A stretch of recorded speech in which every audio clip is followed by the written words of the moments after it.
এগুলাই তারা বেতন না, এগুলাই আমরা ছাড়বো না।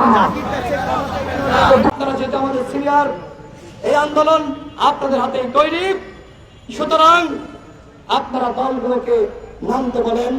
আমরা আর পারতেছি না। একসময় আন্দোলন বন্ধ হয়ে গিয়েছিল না, তখন তারা বলেছিল এরপরে রাজনৈতিক দলগুলো রাজপথে নেমে গিয়েছে, সরকারের পতন হয়েছে।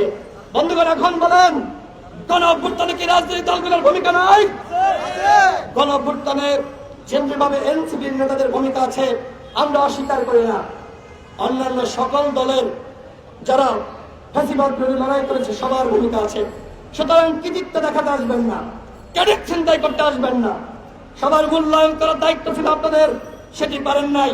এই কারণে এখন পদত্যাগের দাবি। 10 মাসের মাথায় এসে দুদকে দৌড়াইতে হচ্ছে।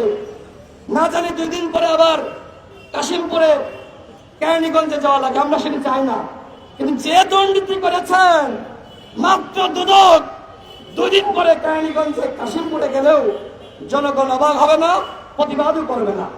এই পরিস্থিতি তৈরি করেন না।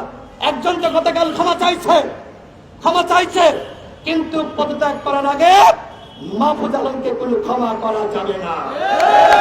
কিসের ক্ষমা? অন্যায় করেছ, শাস্তি হবে। তোমরা গণ অভ্যুত্থানের চেতনার সাথে বেঈমানি করেছ, শাস্তি হবে। এইভাবে কোনো ক্ষমা হতে পারে না। আমি যুব অধিকার পরিষদকে ধন্যবাদ জানাই, তারা একটি চমৎকার প্রোগ্রামের আয়োজন করেছে এই দুর্নীতির বিরুদ্ধে, অন্যায়ের বিরুদ্ধে। এই দুর্নীতিগ্রস্ত একই সাথে অনৈক্য সৃষ্টিকারী এই জঙ্গিবাদের যে একজন নেতাকে দায়িত্ব দেওয়া হয়েছে, এই 3 জনের পদত্যাগের দাবিতে যুব অধিকার পরিষদের ধারাবাহিক প্রোগ্রাম।